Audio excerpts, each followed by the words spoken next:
Salut les gars, c'est JCOM. On va parler du match de ce soir Nice-OM. Si on peut appeler ça un match vu comment ça s'est fini quoi. Vraiment très très énervé les gars. Très énervé. Surtout de la façon comment ça a fini quoi. Vous savez que le match a été interrompu. À ce moment-là, Nice menait 1-0. Et il y a eu ce fameux corner de Payet où il a reçu une bouteille. Alors, on voit très bien qu'il est touché au niveau du dos. Et Payet a eu une réaction humaine. Humaine. Il a renvoyé la bouteille sur les supporters, même si ça se fait pas. Mais vu que c'est des gros cons, les Niçois, il a renvoyé la bouteille. Et après, c'est parti. Les supporters ont envahi la pelouse. Et le match a été interrompu pendant plus d'une heure. Alors, l'OM a décidé de ne pas reprendre le match par Pablo Longoria. Moi, je trouve qu'ils ont eu raison de ne pas reprendre le match. On ne pouvait pas nous assurer la sécurité de nos joueurs. Je signale que trois de nos joueurs sont touchés. Donc Payet au dos.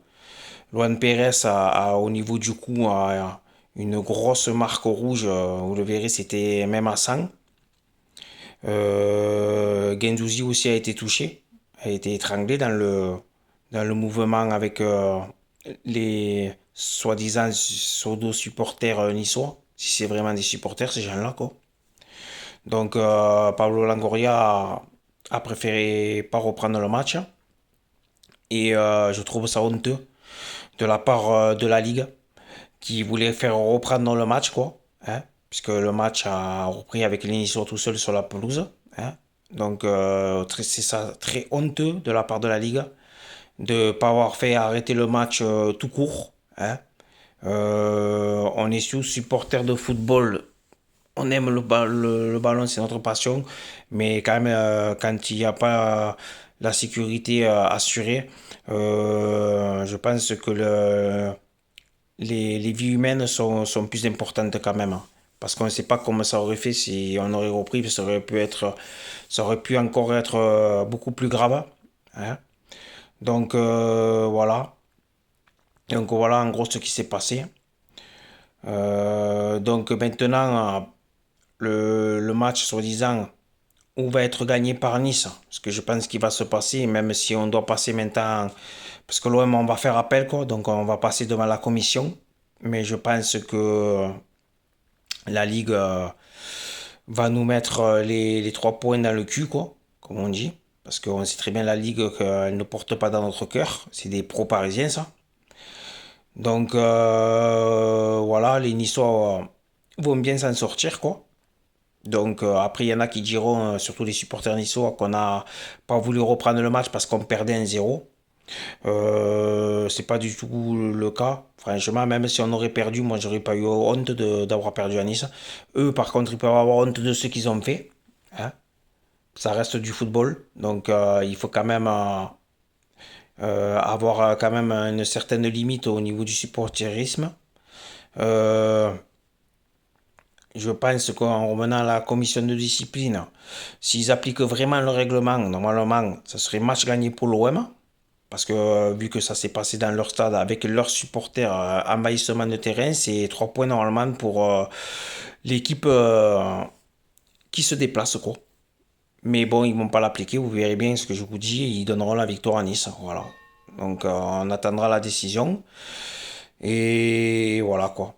Donc honte à la Ligue, honte à l'arbitrage qui a fait reprendre, en plus avec un speech à la fin du match, pour, même si c'est le règlement, avec un speech pour replacer le ballon à l'endroit du corner, là où Payet s'est fait agresser par les supporters niçois, sifflé, et honteux aussi de la part des joueurs niçois qui sont allés saluer leur public comme si c'était une grande victoire d'avoir gagné le match sur un arrêt, sur la situation de ce match comme il était, quoi.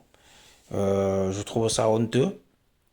Euh, Après, quoi dire du match, hein. On a eu, si on peut parler aussi du ballon quoi, un petit peu, on a eu des occasions aussi. Peut-être que si on aurait repris, malgré que je suis entièrement d'accord avec Pablo Langor de ne pas avoir repris, mais peut-être que si on aurait repris, on aurait pu égaliser. voire peut-être même gagner, on ne sait pas, des fois. On ne sait pas, on peut se dire ça aussi. Ou peut-être que le score serait resté 1-0 aussi, pour être objectif. Mais on ne saura jamais. Mais en attendant, honte aux supporters niçois, hein, parce que nous, on a pour nous dire qu'on a un stade chaud, mais on n'a jamais envahi le terrain quand même, hein. On sait se tenir dans un stade, euh, contrairement à eux, quoi. Et maintenant, on va leur... c'est bien, voilà, si, voilà, on va dire... comment dire ça? Ils ont réussi à faire ce qu'ils voulaient, quoi, hein, à foutre le bordel et à gagner le match 1-0. Mais pas oublier que dans quelques mois, ils viendront au Vélodrome. Et ça sera peut-être une autre histoire. Après, il ne faudra pas tomber dans la provocation de faire les mêmes choses. Et je ne pense pas qu'on tombera dans cette provocation. On faudra gagner sur le terrain. Voilà. Le beau jeu, par notre beau jeu, il faudra gagner sur le terrain, tout simplement. Et leur mettre une rouste au match retour. Voilà. C'est tout, les gars. C'est tout. Après, il n'y a pas plus à dire sur ce match. J'ai trouvé quand même qu'on avait sur le match une bonne maîtrise du ballon, une grosse maîtrise sur le ballon. Je pense que la possession, elle était pour nous. Euh, on a pris ce but connement. On a eu un moment comme on a eu contre Bordeaux, quoi. En deuxième mi-temps, dans les 10 premières minutes, on a pris ce but parce qu'on a eu un moment de flottement. Voilà. Ça, il faudra par contre le corriger au niveau de la défense. Il faut être un peu plus attentif. On a pris ce but sur une perte, je crois, de Luis Enrique qui perd le ballon. Et après, j'ai même plus le souvenir du but tellement que je suis dégoûté. Je sais que c'est Dolberg qui marque de la poitrine. C'est dommage. Enfin, Alvaro aussi, il aurait pu couper le ballon avant que Dolberg il la prenne. C'est Alvaro qui se loupe un peu, quoi. Mais bon, après, on a eu quelques situations aussi, notamment en première mi-temps. Je trouvais une bonne première mi-temps de nos Olympiens, avec deux situations de Ender. Euh, sur une superbe ouverture de paillettes de l'extérieur du pied, il nous met en profondeur et manque de peau, il manque son face-à-face. Il y a eu aussi sur un centre de Gerson, une reprise de volée de Ender. C'est dommage qu'il la prenne de son mauvais pied, du pied droit, quoi. Et Benitez la sort en corner. On a eu quelques situations. Il y a eu la tête aussi de Saliba, qui malheureusement il la prend de l'épaule, il la prend pas assez de la tête. Sinon, je pense qu'elle aurait fini au fond. Et voilà, après Nice, ils ont eu quoi? Ils ont eu en première mi-temps deux frappes, coup sur coup, bien sorties par Mandanda. Dont une est détournée encore par Luan Pérez. Et heureusement que cette fois-ci, Mandanda la sort du pied, quoi. Et de suite, dans la foulée, coup sur coup, une frappe au sol et Mandanda la met au-dessus de sa cage. La sort aussi avec le genou, je crois, et il la met au-dessus de sa cage. Après, il n'y a pas eu vraiment de. On maîtrisait bien cette partie. Après, contre le cours du jeu, parce qu'on a eu ce moment de flottement, Nice a ouvert le score. Mais bon, on verra bien comment finira ce match, puisque maintenant, on va attendre la décision de la commission de discipline. Euh, après, on verra tout ce qui s'est passé. Ce sont ils ont les images, hein. Ils ont qu'à voir sur les images, hein. La réaction de Payet sur le jet de bouteille, elle est parfaitement humaine. Même si c'est pas à faire, elle est parfaitement humaine. Il prend une bouteille dans le dos, quoi. Donc, c'est une réaction humaine, hein. De suite, le geste, quand tu es énervé, et ben voilà, hein, il répond comme il a répondu. J'ai trouvé quand même qu'on a que Payet et les joueurs marseillais ont eu des couilles quand les Niçois sont rentrés sur le terrain. Ils sont restés là. Ils ont pris des coups, mais ils sont restés là. Ça prouve bien l'état d'esprit marseillais. On a des joueurs qui ont des couilles, quoi. Je pense pas que si c'était passé l'inverse, je pense pas que les Niçois seraient restés. Ils seraient partis comme des petites fillettes se cacher, quoi. Et après, voilà, quoi. Après, pas plus, quoi. Mais bon, je pense pas qu'il y aura l'inverse. Nous, on est des supporters un peu plus intelligents. Même, même si c'est vrai qu'on a le public le plus chaud de France. Parce qu'on a le meilleur public de France. Eux, c'est des guignols à côté. C'est vrai qu'il y a des insultes. comme il y a eu à Nice ce soir, comme dans tous les stades. Encore les insultes, on peut les tolérer, même si c'est peut-être pas joli à entendre, mais on peut les tolérer. Mais des trucs comme il s'est passé ce soir, on peut pas le tolérer, non. On peut pas tolérer que des gens rentrent sur le terrain pour frapper les joueurs d'une équipe adverse. Et j'aurais dit pareil si c'était l'inverse, quoi. Pour une équipe adverse.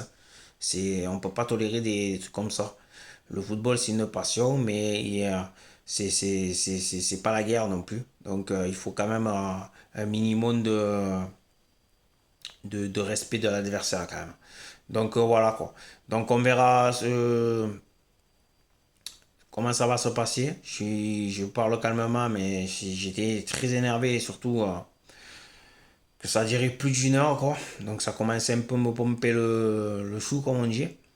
Donc, on verra. J'espère que la commission de discipline prendra une très bonne décision par rapport à nous, mais bon, je pense pas, vous savez, ces gens-là, comme je vous dis, c'est la vérité, c'est des pro-parisiens, donc déjà, ils nous avaient refusé deux pénaltys dans le match contre Bordeaux, deux pénaltys qui étaient flagrants, celui sur Conrad et celui sur Benedetto.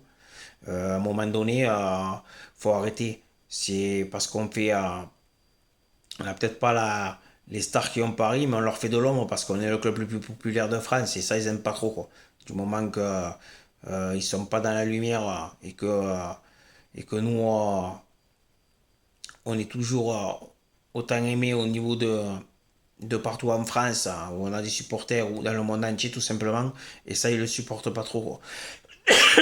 Donc, tout est fait pour que l'OM soit pas mis en lumière dans cette Ligue 1, quoi. Donc, à un moment donné, il va falloir un peu monter au créneau. Je pense que l'Angloria va le faire en commission de discipline. Euh, euh, et il va falloir un peu montrer qu'on est l'Olympique de Marseille, se faire respecter aussi un peu par ces gens-là qui dirigent le football et qui veulent un peu qu'on reste dans l'ombre. Euh, voilà, quoi. Je ne veux pas dire plus parce que je perds mes mots tellement que je suis énervé, quoi. Donc voilà, les gars. Donc les gars, je vous donne rendez-vous dans la semaine. On fera un petit Mercato OM pour voir si ça a bougé. Apparemment, Lirola arriverait demain. Il devrait signer son contrat demain. J'espère que c'est enfin la bonne parce que la Florentina aussi nous a un peu cassé les bonbons jusqu'à hier, quoi. Donc normalement, ça y est, c'est bouclé. Donc il devrait arriver demain, quoi. Et on verra après au niveau des autres joueurs qui sont susceptibles d'arriver à l'OM, quoi. Et des départs aussi qui devraient partir, qui devraient partir de chez nous, quoi. Voilà, quoi. Donc, je vous donne rendez-vous dans la semaine pour un Mercato OM, les gars. Je voudrais remercier tous mes abonnés. Pour ceux qui ne sont pas abonnés, abonnez-vous, comme vous le savez. Partagez avec vos proches, avec vos amis. Et voilà, quoi, les gars. Allez, très bonne soirée, les gars. Et ciao, ciao. À la prochaine. Ciao.